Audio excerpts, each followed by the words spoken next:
Baik, Assalamualaikum warahmatullahi wabarakatuh. Perkenalkan, nama saya Fania Syaputri dari Prodi Hukum Keluarga Islam kelas 1A.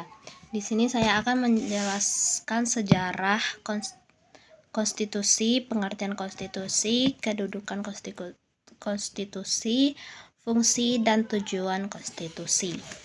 Yang pertama ada sejarah konstitusi. Asal sejarah konstitusi dari bahasa Latin yaitu constitutio yang berarti menetapkan atau menyusun. Perkembangan awal sejarah konstitusi yaitu dimulai dari zaman Yunani kuno, dikenal dengan konsep politeia atau aturan dasar negara. Lalu berkembang di Inggris, lahir Magna Carta pada tahun 1215 sebagai cikal bakal pembatasan kekuasaan raja. Lalu berlanjut pada Revolusi Amerika, yaitu pada tahun 1776 dan Revolusi Prancis pada 1789, melahirkan konstitusi tertulis modern, misalnya Konstitusi Amerika Serikat pada tahun 1787. Di Indonesia, konstitusi pertama adalah Undang-Undang Dasar 1945 yang disahkan pada tanggal 18 Agustus 1945.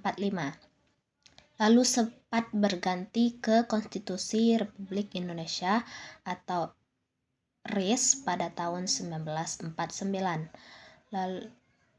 Lalu berlanjut kepada Undang-Undang Dasar sementara 1950, lalu kembali ke Undang-Undang Dasar 1945 melalui Dekret Presiden 5 Juli 1959.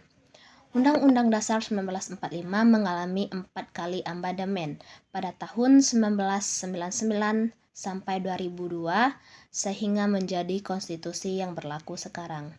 Yang kedua ada pengertian konstitusi. Secara umum, konstitusi adalah sekumpulan norma atau aturan dasar yang mengatur sistem pemerintahan, yaitu pembagian kekuasaan, hak-hak warga negara, dan hubungan lembaga negara.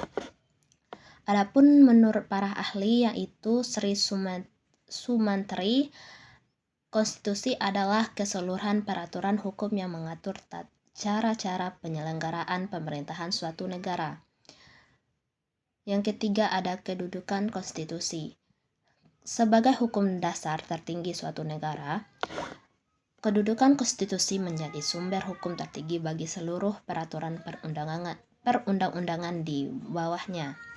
Di Indonesia, Undang-Undang Dasar 1945 menempati kedudukan paling tinggi, yaitu pada pasal 7 Undang-Undang Dasar 1945. Undang-Undang Nomor 12 Tahun 2011 tentang pembentukan peraturan perundang-undangan. Di atasnya hanya ada Pancasila sebagai sumber dari segala sumber hukum. Yang keempat ada fungsi konstitusi. Fungsi konstitusi yaitu sebagai dasar atau pedoman menjadi pedoman dalam penyelenggaraan negara.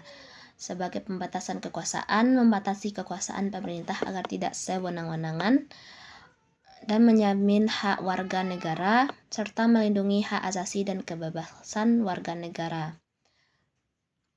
Yang kelima ada tujuan konstitusi, yaitu menegaskan dasar negara dan cita-cita bangsa, serta menjamin hak-hak dasar warga negara, mengatur pembagian kekuasaan eksekutif, legislatif, dan yudikatif, serta menjaga stabilitas dan keteraturan penyelenggaraan negara, dan memberi kepastian hukum dan mencegah penyalahgunaan kekuasaan.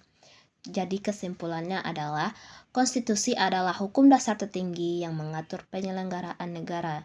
Di Indonesia, Undang-Undang Dasar 1945 adalah konstitusi yang berlaku. Kedudukannya tertinggi, fungsinya sebagai pedoman pembatasan kekuasaan, penjamin hak, dan tujuannya menjadi keteraturan serta mewujudkan cita-cita negara.